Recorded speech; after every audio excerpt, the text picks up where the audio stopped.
ఖమ్మం జిల్లా సత్తుపల్లి నారాయణ విద్యా సంస్థల నాన్ టీచింగ్ మహిళా బోర్డు ఇన్ఛార్జిపై ఏజీఎం ప్రిన్సిపల్ వేధింపులకు గురిచేస్తున్నారని భార్యాభర్తలు ఆరోపిస్తున్నారు.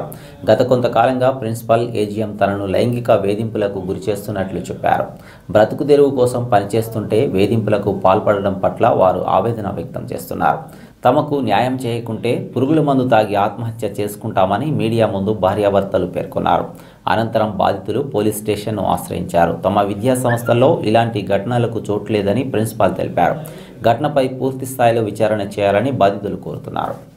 స్కూల్లో బోర్డు ఇన్ఛార్జ్ చేస్తున్నాను సార్. నా పేరు హరితారండి సార్. ఇక్కడ నేను చేసేది బోర్డు ఇన్ఛార్జ్ అయినా అన్ని పనులు నాతోనే ఉంటాయి. అదేంటని అడిగితే మీరు ఏం చేస్తారు, మీకు 1 అవర్ టైమే కదా, ఆ 1 అవర్ మీరు వర్క్ చేసుకోవచ్చు, మిగిలినప్పుడు నేను చెప్పిన వర్క్ చేయాలని చెప్పేసి తెలుసు సార్ అన్నారు. అదేంటని అడిగితే మీరు ఏదైనా ప్రాబ్లం ఉంటే ఏ పైన సార్ చెప్పుకోండి అన్నారు. ఏ సార్ సార్ అంటే ఏజెంట్ సార్కి అక్కడ చెప్పుకున్న దగ్గరికి వచ్చిందిగా అని చెప్పేసి వర్క్ సార్. ఇప్పుడు మాకు మా లేడీస్ ప్రాబ్లమ్స్ ఉంటాయి, డ్రెస్లో వస్తారు. మీరు ఒకసారి సెల్సీ చెక్ చేసుకున్నా ఉండిద్ది. నేను ఎప్పుడు డ్రెస్లో రాక ఒక్కరోజే డ్రెస్లో వచ్చాను. ఆ రోజు నన్ను సార్ అడిగారు. యాక్చువల్గా ఆయన ఫ్రంట్ ఆఫీస్ మేడం ఉన్నారు, ఇన్ఛార్జ్ లేడీ ఇన్ఛార్జ్ ఉంది, ఆమె అడుగుతుంది. ఈమె కంగారు పడి నన్ను అడగాల్సిన అవసరం లేదు కదా సార్. సార్ ఆ రోజు నన్ను అడిగారు, గేట్ దగ్గర మరీ అడిగారు. నన్ను అడిగితే చెప్పాను సార్, నా పర్సనల్ ప్రాబ్లం అని చెప్పేసి చెప్పాను. అది నన్ను అడగాల్సిన అవసరం ఏముంది సార్, ప్రిన్సిపల్ సార్ నేను సార్కి చెప్పాలి సార్. నా డ్రెస్ కోడ్ కూడా పర్టికులర్గా నాకు వరకే ఉంటుంది. డ్రెస్ కోడ్ ఎవరికి ఉండదు, వర్క్ కూడా నాకే ఉంటుంది. ఎవరైనా లేకపోతే అది నేనే చేయాలి. అదేనంటే చేయాలి మేడం అని అంటున్నారు. అదేనంటే నేను మీకు ఎక్స్ప్లెనేషన్ ఇవ్వాల్సిన అవసరం లేదు కదా, నేను ప్రిన్సిపల్ కదా అంటున్నాను. ఏం చేయాలి సార్, అదేంటి అని క్వశ్చన్ చేసినందుకు ఇప్పుడు నన్ను డ్రాప్ అని అన్నారు. నారాయణ గమ్స్ ఉంటే అందరికీ ఉంటాయి, వాళ్ళకి ఉంటే మాకు ఉంటాయి, మాకు ఒక్కరికి ఎలా ఉంటుంది సార్. గట్టిగా మాట్లాడితే క్యాబిన్ లో మొత్తం వాళ్ళ సంబంధించిన ఉన్నారు కాబట్టి సాక్ష్యం ఉందని చెప్తున్నాడు.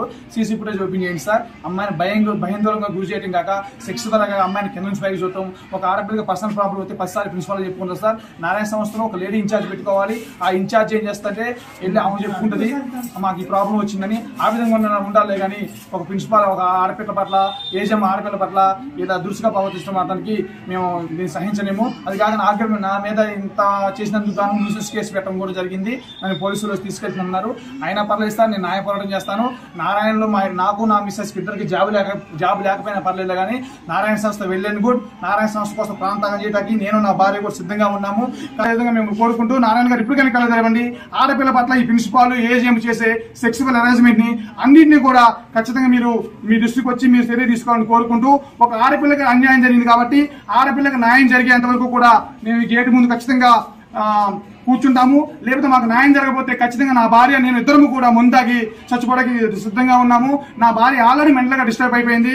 యుద్ధం కంగారు పడొద్దు అంటే ఏజెం ప్రిన్సిపాల్ ఇద్దరు కూడా చాలా ఇబ్బంది పడుతున్నారు, సెక్సువల్ హెరాస్మెంట్ చేస్తున్నారు. ప్రిన్సిపాల్ ఆల్రెడీ 10 నిమిషాలు కొడితే ఇక్కడికి వచ్చాడండి. ఇక్కడికి వచ్చిన మళ్ళీ ప్రిన్సిపాల్ వస్తున్నారు. అందరికి ఎలా పని ఇస్తున్నామో ఆమె కూడా అంతే ఇచ్చినాం తప్ప ఎవరికి అడిషనల్ వర్క్ అని కానీ ఎక్సెస్ వర్క్ అని కానీ ఎవరికి ఏది ఇవ్వలేదు.